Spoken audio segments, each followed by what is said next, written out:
Eleições 2024. Seu voto na 98.9.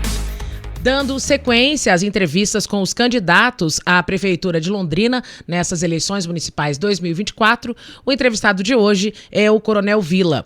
Lembrando que esse espaço é democrático, onde os candidatos têm a oportunidade de apresentar as propostas e compartilhar as visões para o futuro da nossa cidade. Lembrando que nosso objetivo aqui é proporcionar um tratamento igualitário a todos os candidatos, garantindo a você, nosso ouvinte, que você possa conhecer melhor cada um deles antes de decidir o seu voto nas próximas eleições.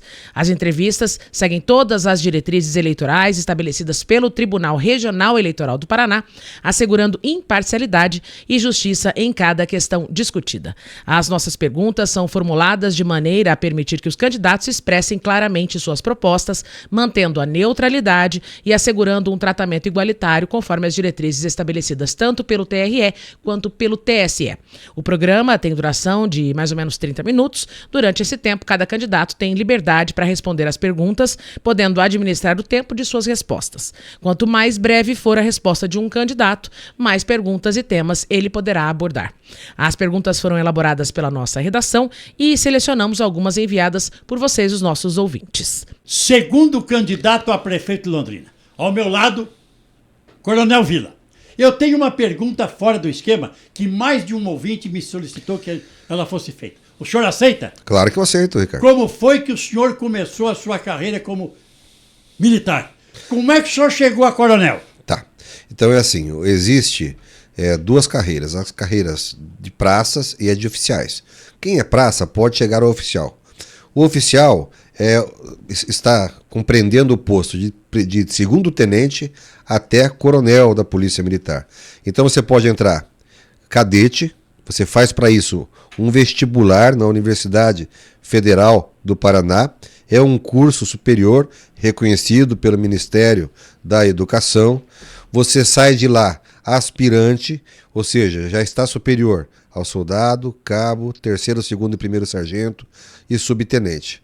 Sai aspirante, um ano depois você é promovido a segundo tenente, tenente, daqui uns 2, 3 anos, capitão, major, tenente-coronel e coronel, que é o último posto da Polícia Militar. Então a pessoa começa a exercer a função de comandante com tenra idade, bem novo, né? 20 e poucos anos. E a ideia é essa, que ele tenha uma carreira e possa chegar até o final no posto de coronel. Então agora é para valer. Bom dia. Bom dia, como é que vai? Tudo bem, senhor coronel? Tudo bem, graças a Deus. Eu não vou bater continência para você, porque eu não fiz o serviço militar.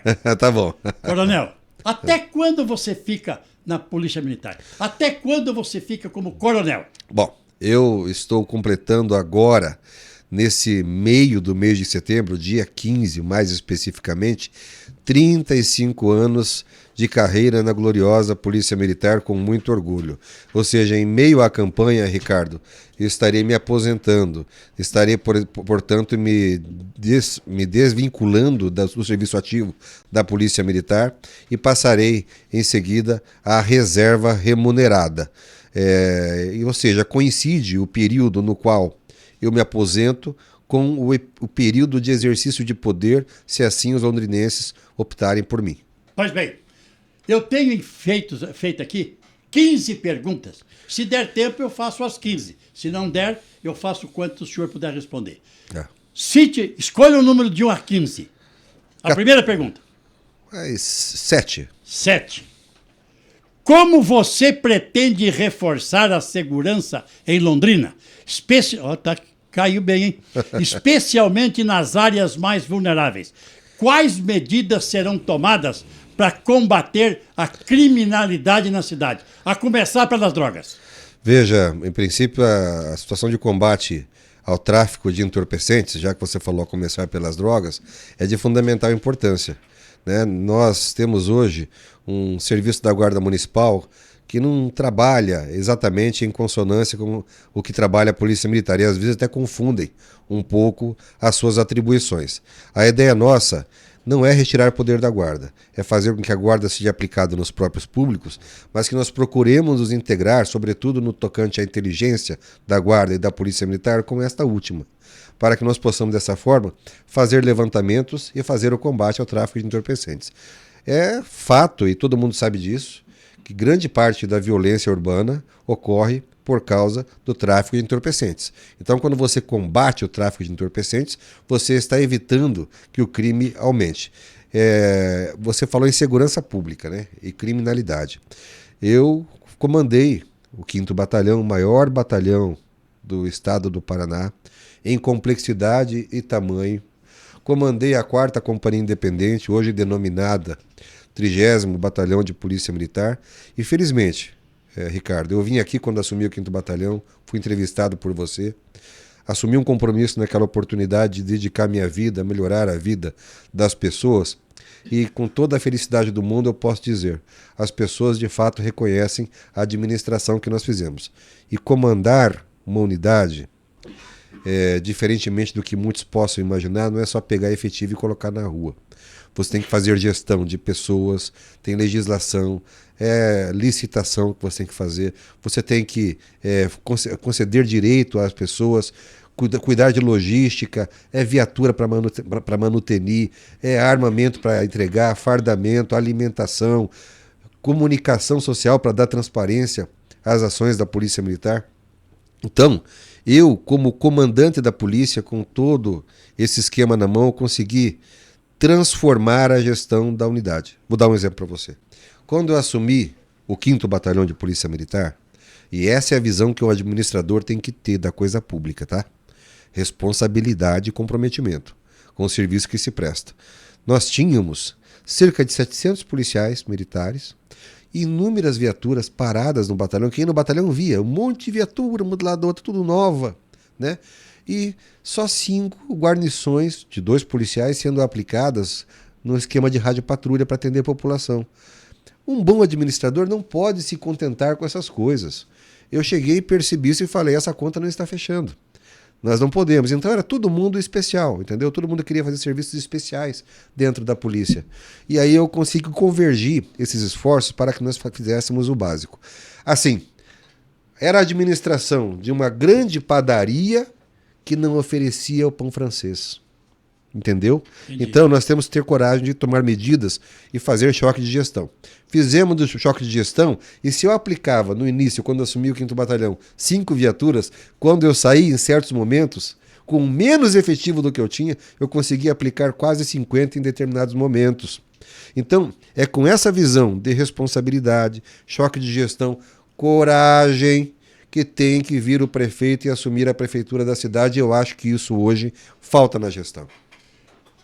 Escolha outro número de 1 a 15, menos o 7. Tá bom. 4. Considerando os desafios enfrentados durante a pandemia, quais são suas prioridades para a saúde pública em Londrina? Como o senhor pretende melhorar o atendimento nos postos de saúde e nos hospitais municipais? Bom, nós temos hoje 2 UPAs e 54 UBSs, né? Eu pretendo priorizar a atenção primária, a prevenção. Então não adianta nada você ter 54 UBSs na cidade de Londrina se a maioria delas não tem médico por 12 horas ininterruptas. Então as pessoas ligam para a UBS e não encontram médico. Qual é a consequência disso? Vou procurar a UPA. Né? Isso eu falo porque eu pergunto para as pessoas e elas falam para mim, né? Eu pergunto, por que você foi na UPA e não foi no UBS? Porque não tinha médico. Daí você fala assim, mas como é que você vai fazer para contratar médico? Peraí, existe uma contradição. Se não há dinheiro para contratar médico, não há dinheiro para fazer mais 3 UPAs. Observe. Então há uma promessa do governo municipal atual de fazer uma UPA Norte, uma UPA Leste e uma UPA Sul. Vamos imaginar que ele mantém a mesma estrutura que ele diz ter nas outras 2 UPAs, 10 médicos cada. A gente vai ter então 30 médicos. Não seria melhor você aplicar esses médicos na atenção básica, numa saúde informatizada, que pudesse ser governada de dentro da prefeitura para fora?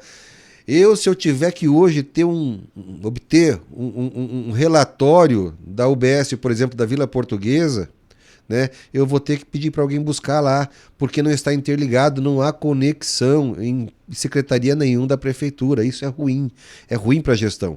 Então, em primeiro lugar, dar atenção básica. Qual que é a vantagem da atenção básica? Se eu consigo atender no início se eu consigo dar atenção básica, atenção primária, eu consigo evitar que as pessoas vão para a UPA. E assim sendo, eu deixo de emergencializar a saúde. Quando você investe em mais 3 UPAs, isso é muito importante, Ricardo, é bom que se frise, mas quando você investe em outras 3 UPAs e esquece de investir em mais médicos na atenção primária, você está emergencializando, não é a ideia. A ideia nossa é criar um sistema, volto a dizer, informatizado que permita, por exemplo, ao profissional da UBS entrar no sistema e perceber que, olha, a população que eu atendo aqui, já que eu falei da Vila Portuguesa, aqui na Vila Portuguesa e Vila Recreio, né, está sendo bem atendida, eu tenho a relação de cada problema que cada pessoa tem, quem foi vacinado, quem não foi vacinado, né? Se não foi vacinado, ligar para a pessoa, eu tenho um banco de dados aí. Por que a senhora não veio ser vacinada? Ah, porque eu estou doente. Vai para a casa dela, aplica a vacina lá, evita que ela tenha uma doença mais grave e vá para a UPA. Porque quando você não faz essa atenção básica, você cria uma fila, e você já tem acompanhado as reclamações constantemente nas UPAs, que estrangulam o atendimento à saúde. O profissional tem que ser respeitado, o profissional da área da saúde. Você imaginou a cabeça de um profissional da área da saúde vendo aquela fila congestionada de pessoas sem paciência? Compreensivelmente, porque quem vai ter paciência quando tem um problema de saúde na sua família? Então, nós precisamos fazer um choque de gestão. Eu sempre penso o seguinte, e vou falar isso talvez mais de uma vez hoje, Ricardo. Nós temos que mudar a gestão de dentro para fora. Nós temos uma gestão de 10 mil funcionários, é a maior empresa que tem em Londrina. Nós temos que conseguir fazer esse choque de gestão, aplicando as pessoas sem desvio de finalidade e injetando recursos onde mais precisa. Hoje, o gargalo maior é, de fato, a saúde. Outro número, de 1 a 15, menos o 4 e o 7. 6. Quais são as suas propostas para enfrentar o problema das drogas na cidade? Especialmente no que se refere à prevenção e ao tratamento. Tá, nós temos um problema seríssimo hoje, que são as pessoas em situação de rua. Tá? E por que eu falo disso? Porque, lamentavelmente, essa realidade eu conheço bem, porque eu sempre fui um comandante que fazia pessoalmente as abordagens. Tá? A criminalidade, inclusive, me conhece como um comandante sempre muito ativo. E nós percebíamos que quase todas as pessoas que estavam nos mocós, por exemplo, eram dependentes químicas. Então isso foi até razão de um embate em determinado momento da minha carreira, meu com a secretária da Assistência Social. Porque me deixou pasmo o fato de ela afirmar em certa ocasião que o problema das pessoas em situação de rua, que tomavam banho no pai, e não era questão de ato obsceno, tomavam banho no pai, era um problema de polícia. E eu, como polícia, que podia ter uma visão policialesca, repressiva, ter que chegar numa emissora de televisão, ao vivo, e falar, olha, eu lamento que a secretária da assistência veja esse problema como sendo um problema de polícia, porque a polícia não é um instrumento de segregação entre ricos e pobres. Ela só pode prender quem esteja em flagrante delito, né, ou com ordem judicial fundamentada. Agora, o que eu propunha em relação a isso? Eu sempre propus, e a secretaria nunca aceitou, né, que nós fizéssemos um trabalho integrado. Aí sim, a Polícia Civil, por exemplo, ia combater tráfico de drogas, se fosse integrado o trabalho multidisciplinar, o tráfico de drogas e receptação. Polícia Militar ia fazer constantes abordagens juntamente com os demais órgãos, né? Guarda Municipal cuidando dos próprios públicos, né? Assistência Social fazendo triagem, Saúde fazendo o diagnóstico das pessoas que precisam ser socorridas pela dependência química. Assim sendo, seria um trabalho integrado que poderia restaurar a vida de pessoas que estão dependentes do entorpecente. Então, nós precisamos retomar esse diálogo, fazer um trabalho integrado e fazer o combate ao tráfico de entorpecentes, socorrendo as pessoas que são dependentes químicas e precisam do poder público. Escolha outro número, que não seja o 4, 6 e 7. 3. Quais são as suas propostas para atender a demanda por moradias populares em Londrina? E como o senhor pretende garantir que as novas construções sejam sustentáveis e acessíveis? Vamos lá. Nós temos que criar, se já existe, temos que reforçar um plano municipal de habitação. A Coab não constrói residências há um bom tempo, residências populares. Nós temos que retomar isso aí. Então eu conversava outro dia com o meu vice, uma pessoa muito capacitada, o Hoffman, e discutíamos sobre como fazer esse fundo. E chegamos à seguinte conclusão. Nós temos, hoje, um fundo de compensação de valores salariais, que é um recurso que está no governo federal e que é administrado pela Caixa e que configura um ativo para o município de Londrina de 30 milhões de reais. Por que não foram buscar? Tem que brigar politicamente para conseguir. Esse ativo existe. Nós temos que fazer a destinação de pelo menos, no orçamento anual, de pelo menos 30 milhões para compor esse fundo. Dessa questão interessa também os entes federativos, União e Estado. É preciso que eles deem a parte deles para que nós façamos essa composição. Eu imagino que nós consigamos, com uma boa negociação, pelo menos 50 milhões dos dois entes federativos. E tem um outro detalhe interessante, que é na região sul da cidade. Depois de você passar lá os condomínios, né, na rua Gil de Abreu e Souza, existe lá um terreno que é da Coab e que hoje tem aproximadamente 60 mil metros quadrados, que vale aproximadamente 65 milhões de reais. Esse imóvel, esses lotes, eles podem ser vendidos mediante licitação para alguma empresa para construir casas de alto padrão. E com esse dinheiro, e com tudo isso que eu falei, nós podemos fazer um aporte e construir casas populares. Sabe a que custo? Para pessoas de baixa renda? Custo zero. Sabe por quê? Porque não será dado título de propriedade. Ela morará lá a título de direito real. Ou seja, você consegue fazer isso.